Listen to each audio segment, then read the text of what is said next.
আজকে আপনাদের জন্য নতুন আরেকটি ভিডিও নিয়ে আসলাম। যারা নতুন তাদের জন্য অনেকটা উপকারে আসবে। সেটা হচ্ছে যেন স্প্লিট ছাড়া আপনারা কিভাবে একটা আপনার এটাকে সেলফ স্টিচ বলা হয়, সেই সেলফ স্টিচ কীভাবে দিবেন।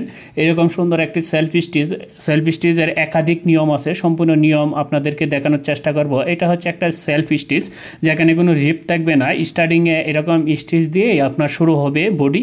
সেই বডিটাতে আপনার রিপে কিছু টেনশনটা একটু টাইট থাকবে, কিন্তু রিপ বা ব্যাক সাইডে কোনো নিট থাকবে না। এটাকেই বলা হয় সেলফ স্টিচ।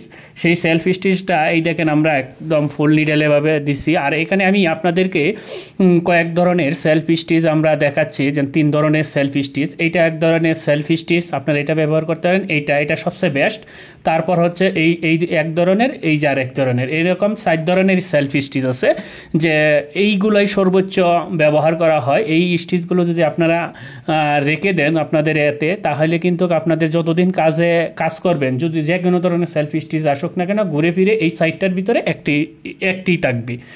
সব সময় যে ব্যবহার করা হয় যে ফুল নিডেল দেওয়া, এই যে এটা কিন্তু একটা র্যাকিং দেওয়া। এইটা হয়তো বা অনেকে এটা ব্যবহার করেন নাই। এই যে আমি একটু জুম করে দেখাচ্ছি, এই দেখেন এখানে র্যাকিং ব্যবহার করে কিন্তু এই সেলফ স্টিচটা দেওয়া হয়।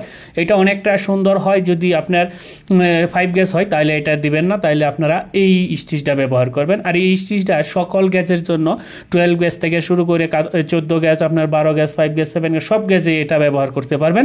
আর এই স্টিচটাও আপনারা ব্যবহার করতে পারবেন সব গ্যাসে।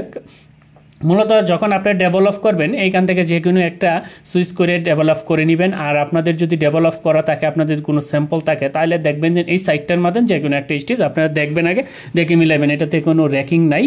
আর ফার্স্ট এবং লাস্টেরটা দুইটা একই, কিন্তু একটা র্যাকিং ছাড়া আর একটা র্যাকিং দেওয়া। যারা র্যাকিং আছে, এটা কিন্তু সবচেয়ে বেস্ট একটা সেলফ স্টিচ। আর এই হচ্ছে 4 ধরনের সেলফ স্টিচ। আপনারা ভিডিওটা স্টপ করে কিন্তু আপনারা এইগুলো দেখতে পারেন। আমি এইটা আপনাদেরকে দেখাচ্ছি।